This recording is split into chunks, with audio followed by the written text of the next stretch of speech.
Please, just relax, sweetheart. I called here, and they're on their way. What's wrong? Tell me what's wrong. Connie, don't you know it's Mother? Please don't do that. Just try and be still. What happened to you? Maybe I can help you. Connie, help me. Sweetheart, don't do that. Don't do that. Please, be calm. Be calm. Please, sweetheart, please. Don't. Connie! Please, Connie. Don't. Connie! Connie, you're all right. You're going to be all right. You'll see. You're going to be all right. What happened? Come in, over here. Here she is. Come over here. Come in here. Here she is. What's the matter? And I don't know what's wrong with her. I don't know, and she's... That's all. That's all. I don't know anything else. What do you think's wrong? What happened to her? She fell off the couch. Well, you made her way. Call the doctor. I don't know why you have to take her over. Are you sure she's going to be all right? Yeah, Sure. Yeah, she's getting enough on. Okay. How Doing much better. They're away. What do you think is to the wrong? hospital. Are you her mother? Yes, I'm her mother. Okay, What do you come think along. is wrong with her? Well, why are you just taking her? What do you think is wrong? Well, won't you pull the stretcher over here? Can't you tell me what's wrong? Don't you know what's wrong? Well, I don't understand why you have oxygen.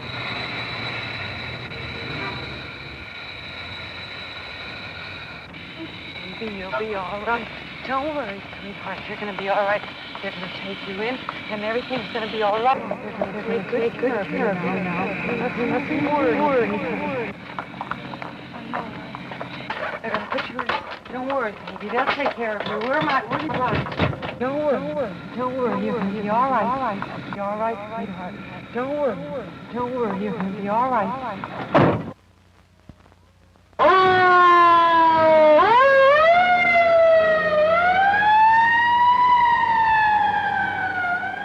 No, this isn't a film about heroin.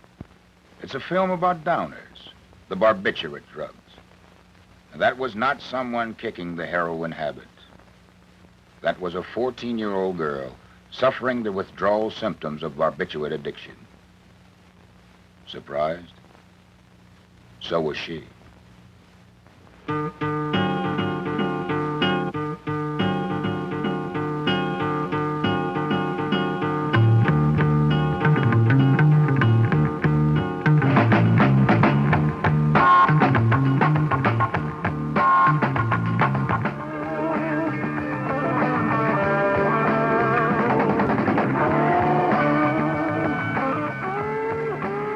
This girl is addicted to barbiturates. She's been taking downers for only 4 weeks. Before she came to this party, she took 4 secanols, or as some people know them, Reds, a very strong sedative.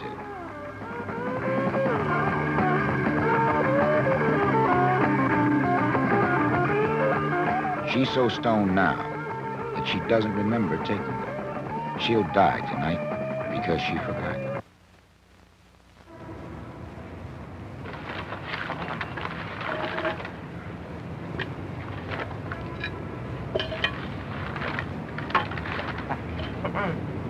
Before leaving this morning, this boy took 3 rainbows, 2 in all capsules.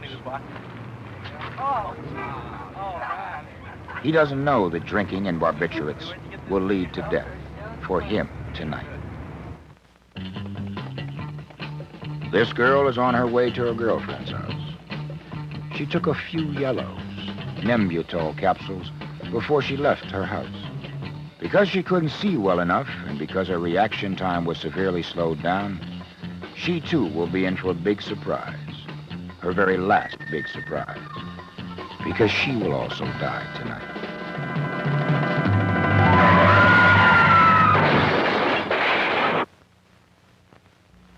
Let's find out what all these kids should have known about barbiturates before they started experimenting with them. Through radio, television, and newspaper advertising. We're constantly encouraged to buy the many drugs that are sold in our neighborhood drugstore. Drugs for colds, drugs for fevers, drugs for sore throats, drugs for running noses, and drugs to give you a lift, and drugs to bring you down. Take these sleeping pills over here. The same kind your mother and father may take occasionally to get to sleep after a nervous day at home or at the office. They're right out on the counter, within easy reach of everyone. So that means that they're pretty safe, right? Right. Because they do not contain any of the barbiturate drug. All barbiturates must be dispensed by a licensed pharmacist. It's his job to see to it that no one is given any barbiturates without a doctor's prescription. All barbiturates are considered dangerous and may only be prescribed and taken under the supervision of a qualified doctor, which is why they're called dangerous drugs. This is one of those dangerous barbiturates, Seconal, Reds. And this is another, Tuinol, Rainbows.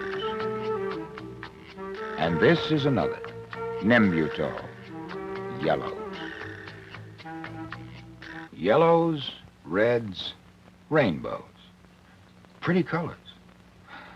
But these three drugs make up the majority of barbiturates being abused in this country. In the past, when they were prescribed by a doctor, they were used to treat high blood pressure, epilepsy, and some forms of mental illness. Today, they're mostly prescribed for people with insomnia who can't fall asleep at night. We went to the Los Angeles Free Clinic to find out how experimentation with these barbiturates leads to addiction, and talked to Dr. Ron Citronbaum. We see about 600 patients a week here at the Free Clinic, so I am only too aware of the growing number of teenagers becoming addicted to barbiturate medications. The amazing thing is that barbiturate addiction can take place in just a few weeks. During that time, the body develops a tolerance, sort of a partial immunity to the drug. The user must take more and more to get the same effect. Eventually, he may be taking 10 or 20 times that amount, the normal amount, and still need more. At that point, his body is physically dependent on the medication. If the barbiturate addict decides to stop taking the pills, he will go through a very serious and dangerous withdrawal. This is characterized by nauseousness, vomiting, muscle cramps, delirium, and convulsions similar to epileptic fits. Many barbiturate addicts going through withdrawal will die unless immediately hospitalized. This is why withdrawal from barbiturates should take place over a period of weeks, with gradually reduced dosages and always under medical supervision. Of course, no one plans to become addicted to barbiturates, but even teenagers who know that they're extremely addicting use them. Why? Let's find out from a psychologist who works with young people and is familiar with their problems. Her name, Dr. Patricia Keith Spiegel. There are many reasons why young people become involved with barbiturates. For instance, some teenagers don't do as well as they should in school. Many feel they'd rather not go there at all and are unwilling or unable to see school as anything other than a very boring waste of time. The answers are all backwards. You're confused? It's just terrible. You may not even be able to be a member of this household if you continue to act like that. Oh, Mother! Others are often depressed because they quarrel with their parents so frequently. They feel that their parents just don't listen to what they have to say, and that when they do, they don't care either. Many youngsters feel that there is just no way out of the barrio or ghetto slum, that this is all they have to look forward to for the rest of their lives.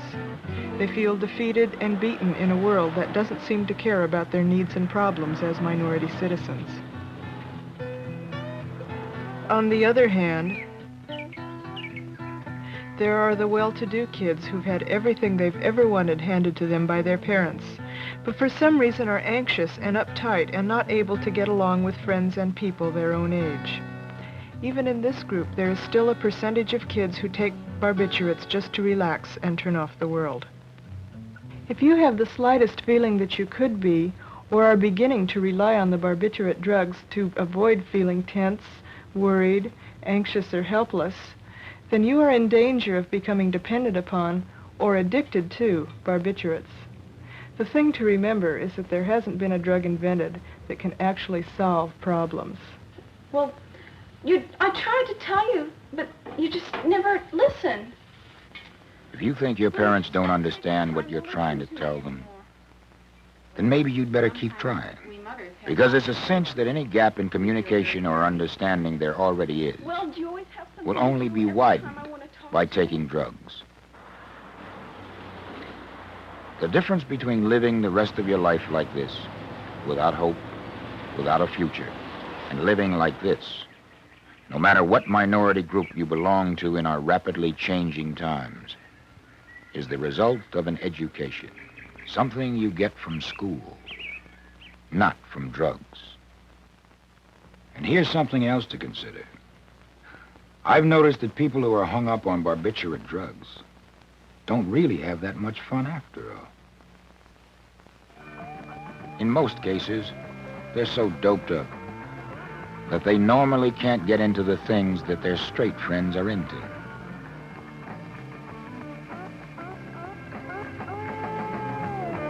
Not only are they too tired all of the time, but they don't even have a desire to be with their friends.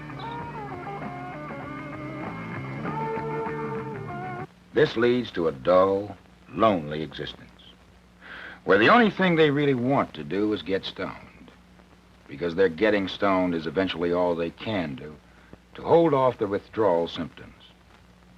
This, of course, continues to make their lives even more dull and uninteresting. What's really needed to change things is your involvement. Everybody has personal problems, and everybody has to solve them in their own way.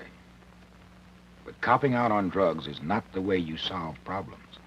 It's only a way of avoiding them, temporarily. And the more problems you avoid and don't solve when you're young, the more problems you'll have to solve when you're an adult. So even if you don't die from an overdose, even if you don't die because you mixed alcohol with barbiturates, even if you don't die from the withdrawal convulsions, the most you can expect from your experimentation with downers is to return right back to the same problems that you found too unpleasant to face before. Also, can you be sure that you're not becoming the kind of person who is constantly running away from your problems? Can you be sure that you'll be able to stop taking downers when you want to, knowing that barbiturate tolerance and dependency develops with just a few weeks? Is it really worth the risk? And for all of you who feel that the world is just too sick to understand or handle and would like to turn it off occasionally with barbiturates, you might want to think about this. You are the generation with the least amount of time left to prepare yourselves to make this a better world for all. Becoming addicted to barbiturates is not the answer to the problems facing all of us, young and old. The pusher gets money by selling barbiturates. What do you get?